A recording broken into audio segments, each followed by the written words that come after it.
नमस्कार, आप सभी का स्वागत है। तो आज का टॉपिक हमारा है काल विभाजन।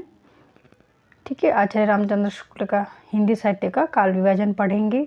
तो आपको पता है कि काल विभाजन आचार्य रामचंद्र शुक्ल हिंदी साहित्य के 4 कालों में क्यों बांटा गया है और आचार्य रामचंद्र शुक्ल काल विभाजन सबसे अधिक मान्य क्यों है, आइए जानते हैं।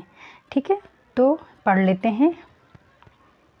आचार्य रामचंद्र शुक्ल द्वारा हिंदी साहित्य का काल विभाजन।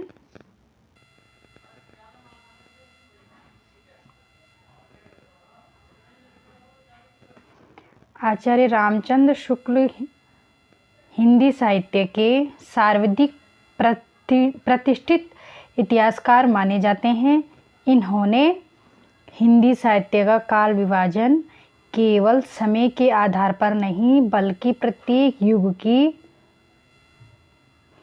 प्रमुख साहित्यिक प्रवृत्तियों के आधार पर किया है।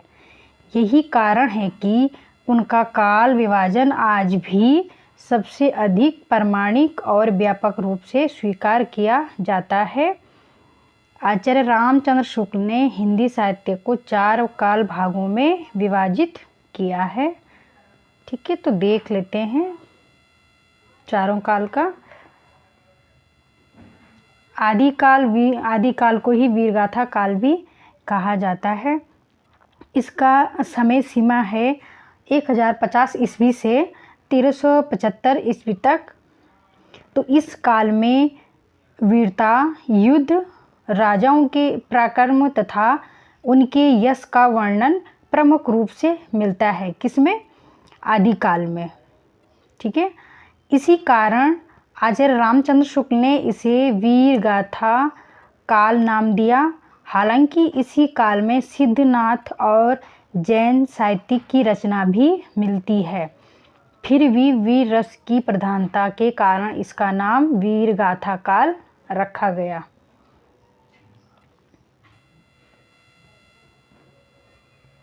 अब देख लेते हैं भक्ति काल को। तो भक्ति काल का समय सीमा है 1375 से 1700 ईस्वी तक। यह हिंदी साहित्य का स्वर्ण युग माना जाता है। इस काल में भक्ति भावना का व्यापक विकास हुआ। निर्गुण और सगुण दोनों प्रकार की भक्ति धाराओं का उत्कर्ष इसी युग में हुआ। किस युग में? भक्ति काल में। कबीर, सूरदास, तुलसीदास, मीराबाई और मलिक मोहम्मद जायसी जैसे महान कवियों ने इसी काल में अमूल्य साहित्य की रचना की। ठीक है, अब पढ़ लेते हैं रीतिकाल के बारे में।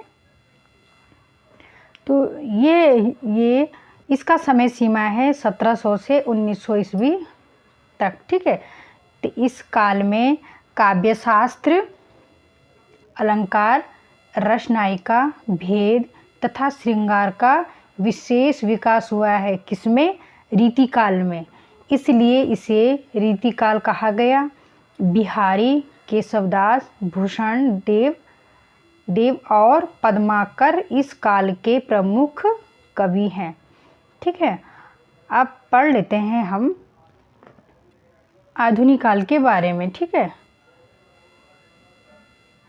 इस आधुनिक काल का समय सीमा है 1900 से 1900 ईस्वी से वर्तमान तक। ठीक है, तो इसका आधुनिक काल में साहित्य का स्वरूप व्यापक हो गया। किसमें? आधुनिक काल में। ठीक है, तो कविता के साथ साथ कहानी, उपन्यास, नाटक, निबंध, आलोचना, संस्मरण, आत्मकथा और पत्रकारिता का भी उल्लेख का विकास हुआ। किसमें? आधुनिक काल में हमको ये सारी चीज़ें देखने को मिलती हैं। ठीक है, भारतेंदु हरिश्चंद्र, महावीर प्रसाद द्विवेदी, प्रेमचंद, जयशंकर प्रसाद, सूर्यकांत त्रिपाठी निराला, ठीक, महादेवी वर्मा तथा रामधारी सिंह दिनकर जैसे अनेक साहित्यकारों ने इस काल को समृद्ध बनाया। ठीक है,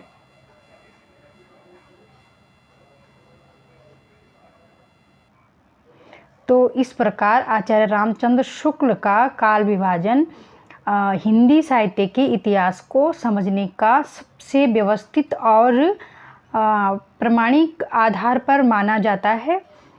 तो ये प्रतियोगी परीक्षा में भी इसी काल विभाजन से सबसे अधिक प्रश्न पूछे जाते हैं। ये बहुत ही महत्वपूर्ण टॉपिक है, ठीक है। यहाँ से बार बार प्रश्न बन जाता है। धन्यवाद।